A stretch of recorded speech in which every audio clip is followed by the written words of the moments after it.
Olá! Se você está chegando agora por aqui e ainda não me conhece, eu sou Verônica Barreto, contadora especialista em SPED e criadora do método SPED sem drama.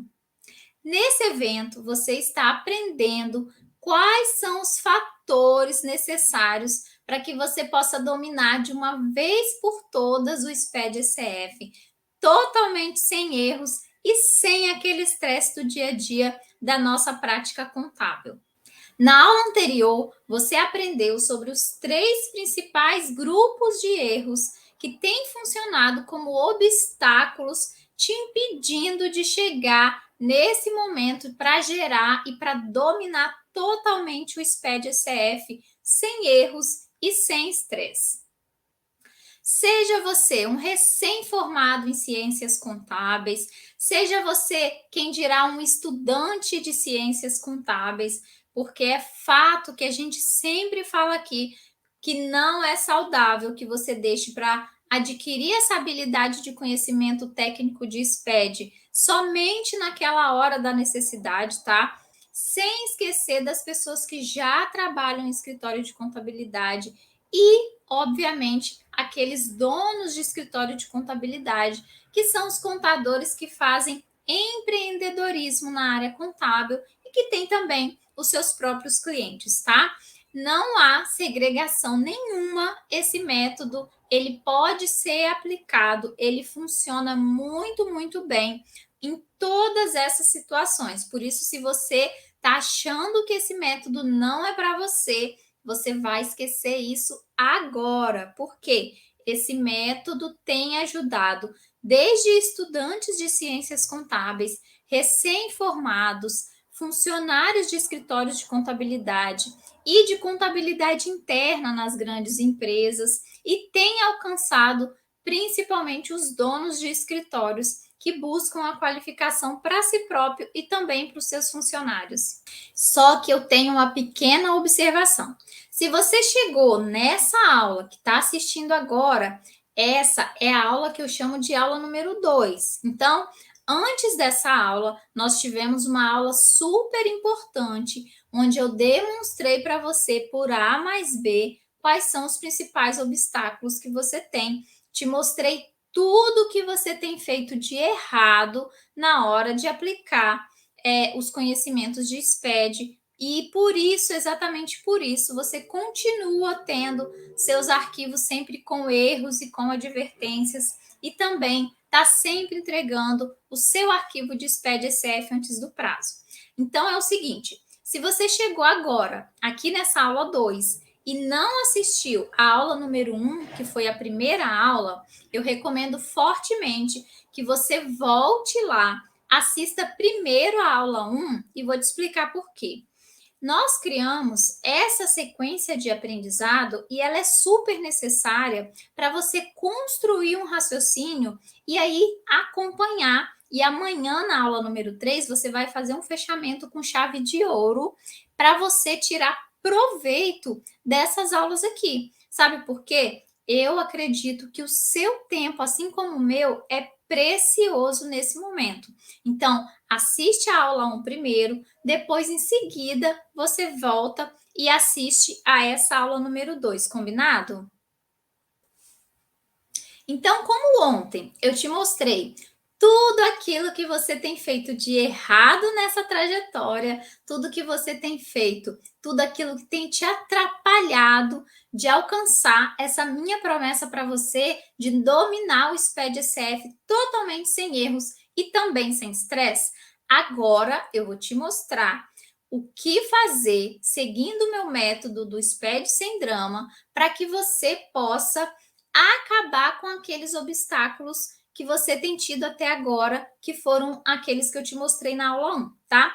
Deixa eu compartilhar aqui na tela para a gente começar a ver direitinho. E aí, deixa eu colocar no formato aqui que você consiga visualizar. Olha só, eu vou te mostrar agora então, e a partir desse momento, você vai dominar o seu SPED ECF. O SPED ECF vai deixar de ser uma preocupação para você a partir do momento em que você assistir essa aula agora. Vamos lá. Primeira coisa que você vai fazer para dominar o SPED-ECF. Toda vez que você for buscar orientação, você vai buscar essa orientação no lugar correto, no lugar certo, tá? E qual que é o lugar certo, Verônica? O lugar certo para você buscar orientação é nesse site aqui da Receita Federal. Eu coloquei exatamente o link como a gente aparece depois que a gente faz a pesquisa lá no Google. Mas, por exemplo, se você, Verônica, eu esqueci aqui desse site que você colocou, eu perdi, não consegui tirar foto, não consegui salvar. Vou te dar uma dica.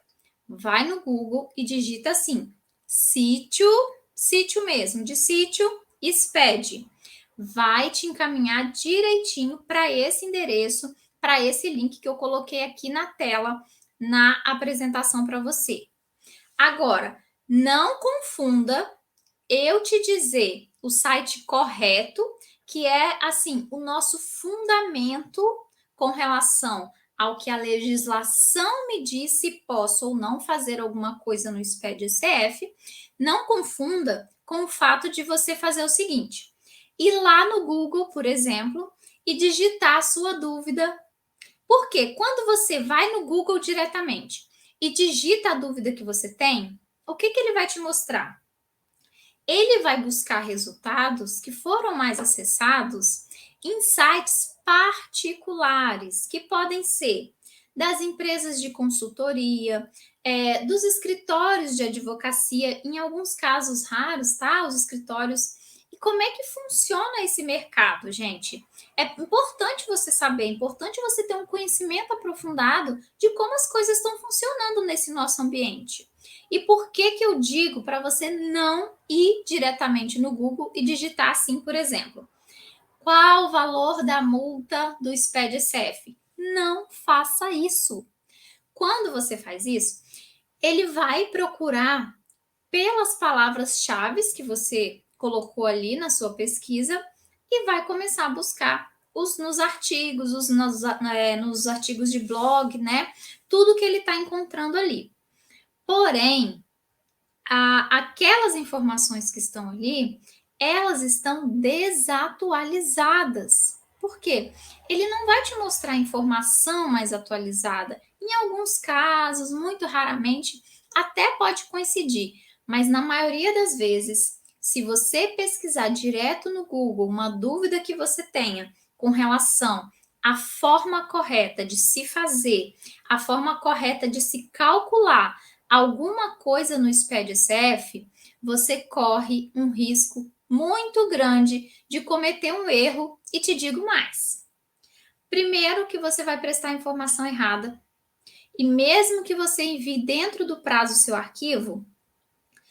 arquivo vai estar assim com 90% de chance de receber uma multa por incorreção, inexatidão. Você percebe? Você consegue entender a consequência daquilo que você está fazendo, julgando que é certo, pela falta de ter uma pessoa ali do seu lado conseguindo te encaminhar, conseguindo te guiar nesse processo de aprendizado. Agora, se você está duvidando, eu vou te mostrar um caso prático, porque a gente funciona assim. SPED é prática. E aí eu vou te mostrar um caso prático, um caso real, em que eu me deparei com essa situação, mesmo depois de ensinar para os meus alunos a não fazerem isso. Tem sempre alguém que ainda não assistiu essas aulas e que acaba cometendo esse erro. Deixa eu te mostrar agora. Olha só. Vou passar aqui. Essa cliente é uma cliente de consultoria que me procurou, tá? E fez uma contratação da consultoria por hora, mas ela só me procurou depois que já tinha acabado o prazo dela de enviar o SPED. Então, depois de algumas conversas e depois que eu ajudei ela e que ensinei tudo que ela tinha que fazer para conseguir transmitir o arquivo, porque ela não conseguia corrigir determinados erros que tinham no arquivo, depois que eu fiz toda a orientação, ela ficou preocupada com o valor da multa, tá? E aí, eu printei, eu só tirei aqui o número do telefone e a fotinha do WhatsApp, né? Porque é por uma questão de ética mesmo. Agora, olha o que ela falou. Pesquisando sobre a multa, achamos essas informações que diz que a multa é de R$ 1.500 no primeiro mês de atraso e se pagar dentro de 30 dias, tem redução de 50%, que ficaria R$ 750. Gente, você não vai acreditar. Por quê? Quando eu recebi essa mensagem, eu falei assim, gente, eu fiquei até curiosa. Eu falei, nossa, mas de onde ela está tirando esse valor, sabe? Onde, em qual legislação ela encontrou esse cálculo aqui para chegar nesse valor? E aí, eu peguei o arquivo dela, peguei a legislação e passei todo o conceito do embasamento para ela. E vou te mostrar agora. Isso é o que ela encontrou pesquisando no Google, tá? Assim como a maioria de vocês ainda fazem. Qual o valor da multa disso, disso, sem olhar na legislação. Agora eu vou te mostrar qual é o valor correto da multa que ela vai pagar, que ela tem que gerar a guia com relação àquele SPED lá que ela enviou depois do prazo. Olha só. Quando eu peguei o embasamento da legislação, peguei o valor do lucro líquido dela, o valor do lucro líquido dela era de 30 milhões ao ano, tá, gente? Não é ao mês, ao ano.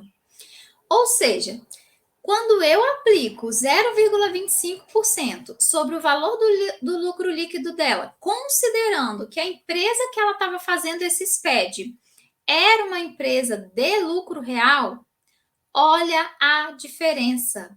O valor da multa dá R$ 75 mil. Por quê?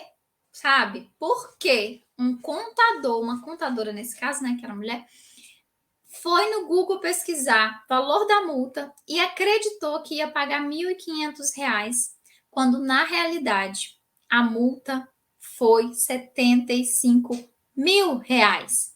Gente, olha quanta diferença. A gente não está falando do dobro, a gente não está falando do triplo, a gente está falando de muita diferença, muita mesmo. Por quê? Quando ela utilizou determinadas palavras-chave para fazer a consulta dela direto no buscador do Google, ele começou a procurar, mas ele encontrou informações que tinham lá no blog muito antigas, porque depois disso, assim, digamos que de uns 3, 4 anos atrás, tá? Depois disso, tiveram essas modificações.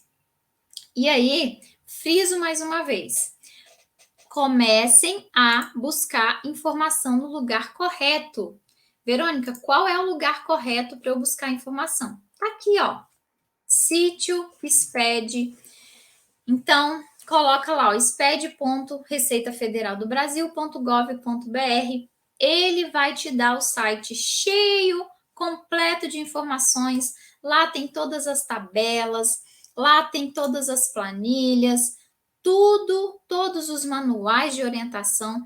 Nesse endereço eletrônico, você vai encontrar efetivamente a legislação mais atualizada para você utilizar quando você está com dúvida, se pode, se não pode, como é que eu faço, qual a informação que eu preencho, o que eu coloco. Então, usem esse local correto para fazer todo o embasamento e para tirar todas as suas dúvidas, tá bom?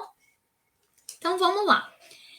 O que mais que você pode fazer para começar a dominar o seu SPED ECF? A segunda coisa mais importante é essa. Comece a separar todas as empresas que você tem para fazer em uma ordem de prioridade, tá? Qual é essa ordem, Verônica? Primeiro, você vai criar um controle, né? Um controle muito básico, tá? Eu não estou falando de nada complexo, não estou falando de fórmulas complexas, não. Eu estou falando de um controle básico. E qual a empresa você vai fazer primeiro? Primeiro você vai fazer as empresas do lucro real. Segundo, você vai fazer as empresas do lucro presumido. E terceiro, por último, você vai gerar o SPED-CF das imunes isentas. Agora, Verônica, por que você colocou essa regra e por que você coloca essa regra aqui? Primeiro, por que eu tenho que fazer as empresas do lucro real primeiro? É o seguinte, você vai gerar o arquivo do SPED-CF do lucro real primeiro, porque são exatamente essas empresas que correm o maior risco de multa.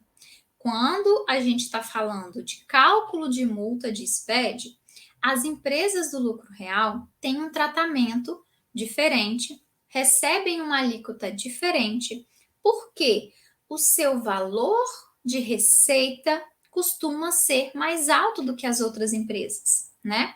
As suas atividades também costumam ser bem diferenciadas. Por isso, o risco está concentrado nas empresas do lucro real. Então, são exatamente essas empresas que você vai enviar primeiro. Primeiro, você vai enviar as empresas do lucro real, com toda a sua complexidade, vai auditar, vai conferir o arquivo, vai confrontar com os demais SPEDs que a gente tem, e aí tudo bem. Eliminou essas empresas do lucro real, você vai começar a fazer as empresas do lucro presumido. Por quê? Porque as empresas do lucro presumido vêm antes das empresas imunes e isentas. Até porque, se eu for fazer um comparativo de risco, tá? Eu estou considerando aqui qual tipo de empresa, qual regime tributário eu estou mais propensa a pagar maior valor de multa. Então, depois das do lucro real, eu tenho as empresas do lucro presumido, ou seja, envio o lucro real primeiro, depois envio o lucro presumido e em terceiro eu envio as imunes e isentas.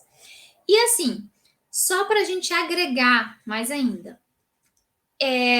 eu coloquei essa ordem de prioridade porque eu estou considerando aqui o SPED-ECF. Agora, se eu tiver no meu escritório ou na empresa que eu trabalho, as empresas também do Simples Nacional, essas empresas vão vir após as imunes isentas, tá? Então, vamos recapitular a ordem. Lucro real, lucro presumido, imune isenta e depois, por último, Simples Nacional, tá? E aí, não tô doida. O Simples Nacional é se eu estiver falando de um SPED-ECD, por exemplo, tá bom? Eu estou só complementando para a gente não acabar esquecendo que é super importante autenticar os livros das empresas do Simples também. Combinado? Agora vamos voltar para a gente continuar. E aí, lembrando que esse foi o primeiro, foi o segundo fator que te leva a dominar o SPED-CF de uma vez por todas. Agora vamos para o próximo. Aqui você vai checar as contas referenciais. E o que eu quero dizer? Toda vez que você cria contas novas no seu plano de contas, você tem que fazer a referenciação dessa conta nova que você criou. E aí, isso pode até parecer um pouquinho contraintuitivo, tá? Pode até parecer, mas eu vou te dizer que não. Sabe por quê? Todo ano eu recebo os clientes de consultoria e todo ano, sabe, que vão chegando alunos novos, né? Eles começam a enviar o print dos erros e eu falo, gente, como são parecidos os erros de um SPED, de uma empresa, de um escritório totalmente diferente, para um outro escritório que, assim, nem se conhece, mas os erros são todos muito parecidos. Sabe por quê? Porque o profissional que está ali lidando com o plano de contas, ele não consegue criar um hábito de criei uma conta nova no plano de contas, imediatamente eu devo referenciar essa conta, tá? E aí eu vou fazer um parêntese, vou colocar um parêntese aqui. Tem alguns sistemas que eu já presenciei, que eu já vi mesmo de cliente, que O sistema do cliente, quando vira o ano, por exemplo, e você tenta abrir o plano de contas referencial, ele aparece uma mensagem assim: o plano de contas referencial desse ano tal, né, que é esse ano que a pessoa está fazendo, ainda não existe. Por que que isso acontece? Porque aquele sistema ainda não atualizou o plano de contas referencial para um determinado ano. Costuma ser o ano mais atual, né? O ano que a gente está. Então, alguns sistemas não atualizam. Só que isso não significa que você não consiga ir lá na configuração daquele mesmo plano de contas e colocar o código da conta referencial, tá bom? Então, eu já tô te dizendo, inclusive, o que fazer caso você tenha, caso você esteja utilizando um sistema desse, que apareça essa mensagem falando que ainda não existe o plano de contas referencial para aquele ano. Existe, porém o sistema não atualizou, e aí o que você vai fazer? Vai pegar o seu código bonitinho e vai lá na configuração e vai colocar. Estamos combinados, hein? A partir de hoje, eu não quero mais ninguém com erro de saldo, porque assim, os erros de saldo são os erros mais difíceis de serem corrigidos, tá? Aqui entre nós são os erros mais difíceis. E dependendo de como você fez a referenciação daquela conta, ela pode mudar o valor todinho de um grupo de ativo, de um grupo de passivo e até mesmo das contas de resultado, tá? Então, se o seu saldo não está batendo, se você visualiza o relatório contábil, pode ser o balanço, pode ser a demonstração de resultado, e os saldos não está batendo, com toda certeza tem erro de referenciação de conta. E por que que eu digo que isso é meio contraintuitivo? Porque na cabeça, quando você olha uma referenciação da conta, você fala assim: ah, isso é fácil de fazer. De fato é. Mas se você não faz corretamente esse fácil que você julga, vai ficar difícil quando você estiver validando o seu arquivo de SPED-SF, porque você não se atentou à parte fácil, achou que estava tudo bem, e aí vai te dar erro lá na frente, tá bom? Vamos lá agora ver o próximo. Depois que você checou todas as contas referenciais e que você configurou todas as contas novas que foram criadas, agora você vai gerar o arquivo por períodos menores que o oficial. O que eu quero dizer aqui? É o seguinte: se eu estou fazendo um arquivo de SPED, como o caso do nosso SPED-CF, e eu sei que esse arquivo é anual, o que eu vou fazer? Eu vou pegar e vou gerar o meu arquivo em períodos menores, porque quando eu estou conferindo uma informação de apenas um trimestre, eu tenho um volume muito menor de informação e de valor para poder lembrar e para poder conflitar, para poder auditar a minha parte contábil, por exemplo, com minha parte fiscal e etc. Agora, eu dividindo em 4 trimestres o meu arquivo anual, eu consigo fazer a conferência com muita rapidez. E te digo mais, quando eu chego lá no final, quando eu chego naquele momento em que eu tenho que realmente gerar o arquivo anual para valer mesmo, eu já corrigi todos os erros do meu trimestre. Não tem mais erro. Por quê? Eu corrigi, eu vou pegar, né, janeiro, fevereiro e março, vou gerar um arquivo daquele trimestre, vou conferir, vou fazer o fechamento, vou fazer certinho. Quando eu faço isso nos 4 trimestres, chega no final do período anual do arquivo, né, que é aquele momento quando eu tenho um arquivo completo, não tem mais erro para corrigir. Você já pensou na sensação de gerar um arquivo SPED-SF que não tenha absolutamente nenhum erro? Gente, eu vivo isso.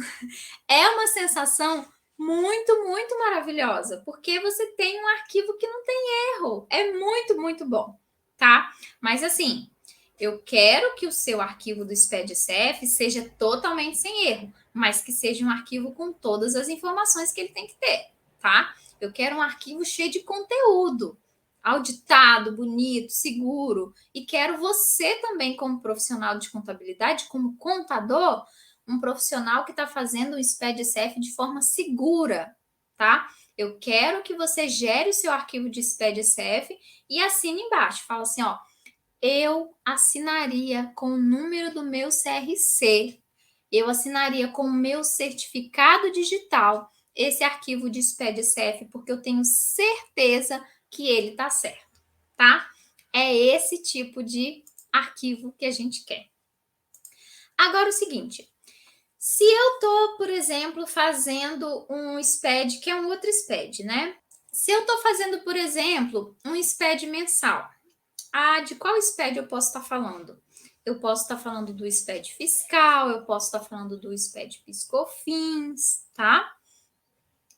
Se eu estou fazendo um arquivo mensal, reduzindo o prazo, de forma que eu consiga validar informações num curto período, aí eu geraria o arquivo, então, quinzenal, né? Gero os primeiros 15 dias, corrijo, valido, faço tudo certinho, configuro o que está errado. Quando eu gerar os próximos 15 dias, por exemplo, vai ser quando eu gerar o meu arquivo completo, ele provavelmente nem vai ter mais erro. Por quê? Porque eu me adiantei, eu me planejei, eu fiz a execução daquele processo, não deixando para quando tivesse próximo do prazo. Eu me planejei, eu me organizei de forma antecipada para cumprir aquele prazo. Bom, uma outra forma que a gente tem, que é uma outra, assim, faz parte do método que você vai cumprir a partir de hoje, é essa aqui. Verificar o tamanho do arquivo.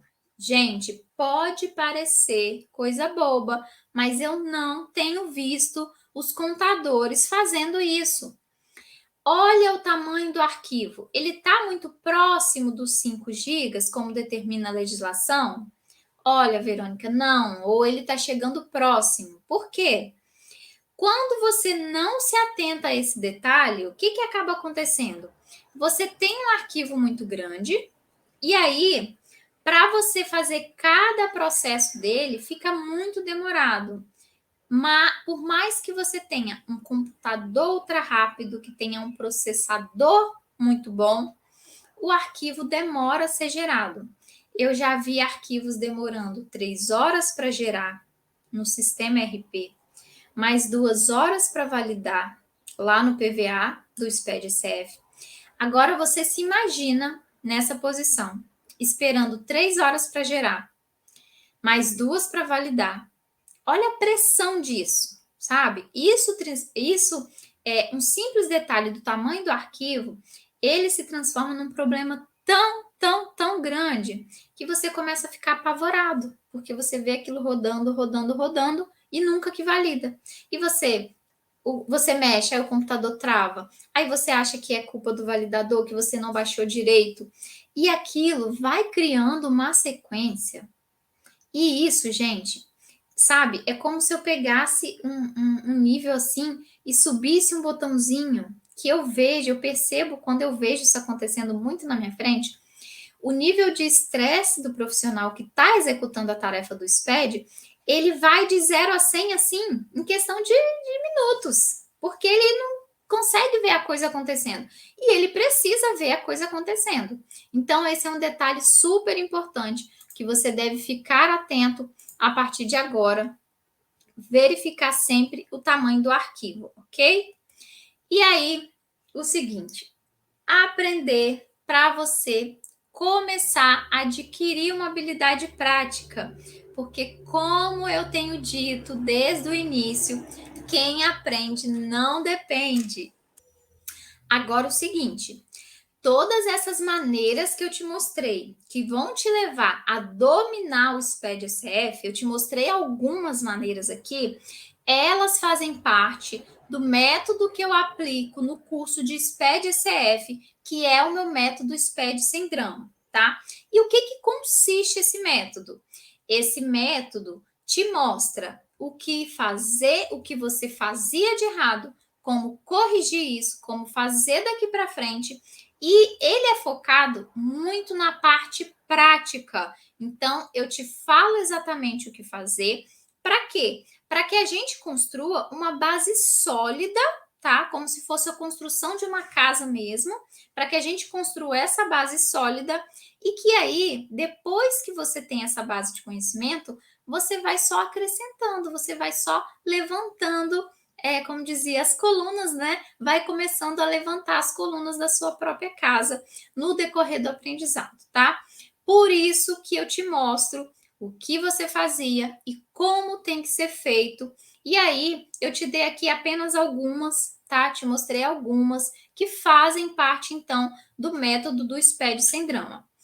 Dentro desse contexto, só vou deixar esclarecer um pouquinho o seguinte: para aquelas pessoas que colocaram mensagem no grupo, que mandaram direct aqui no Instagram também, perguntando já sobre o curso, eu vou pedir um pouquinho de paciência, porque amanhã, na próxima aula, a gente vai falar melhor sobre isso.